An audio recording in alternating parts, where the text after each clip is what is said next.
कौन हड़प करके बैठा हुआ है? वक्फ बोर्ड लेकर के बैठा हुआ है। देवबंद जमात का मतलब समझते हैं क्या है? आप जिस देव की पूजा करते हैं उसको बंद करना। अच्छा, देवबंद यही मतलब ही निकलता है। आप जिस देव की पूजा करते हैं उसको बंद करना।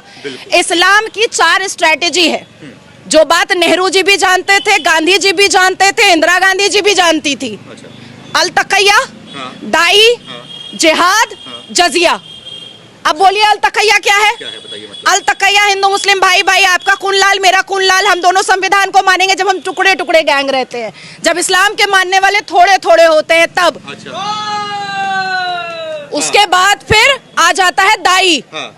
अब आपने मेरे ऊपर बिलीव कर लिया अल तकैया में कि ये तो मेरे संविधान को भी मान रही है, मेरी मिट्टी को भी मान रही है, हम दोनों का खून लाल भी बोल रही है। उसके बाद आता है इस्लाम की दावत। आपका धर्म खराब, मेरा इस्लाम अच्छा। आपका धर्म में इतने सारे भगवान, मेरे इस्लाम में एक ही अल्लाह। आपके धर्म में महिलाओं की इज्जत नहीं है, मेरे इस्लाम में महिलाओं की इज्जत है। आप अगर 5 सेकंड के लिए भी कन्विंस हो गए, वहीं पे मेरी जीत है। और अगर आप कन्विंस नहीं हुए तब आता है जिहाद। निकालो तलवार और बोलो सुमित को कि गला सरतन से जुदा, सरतन से जुदा, वही होगा। उसके बाद आता है जजिया कि सनातनियों के घर से अगर एक गला कट गया फिर भी घर वाले नहीं माने और इस्लाम कबूल नहीं किए, तब आएगा जजिया कि तुम हमको संपत्ति दो, प्रॉपर्टी दो, बहू दो, बेटी दो, सब कुछ दे दो, तभी हम तुमको माफ करेंगे, नहीं तो नहीं माफ करेंगे।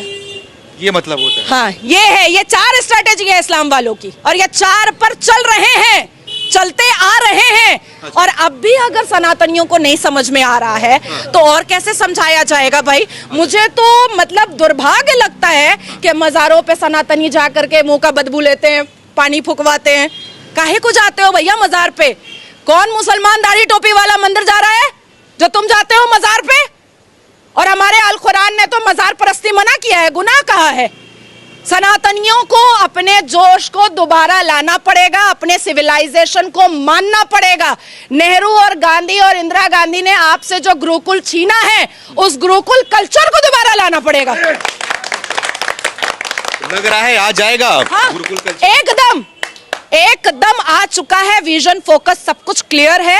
जो कोई भी भारत की मिट्टी और भारत की धरती पर रह करके शरिया लॉ मनवाना चाहेगा, उसको वाघा बॉर्डर भी दिखाया जाएगा, बड़े आराम से दिखाया जाएगा। और एक बात अंत में कह दे रही हूं, आप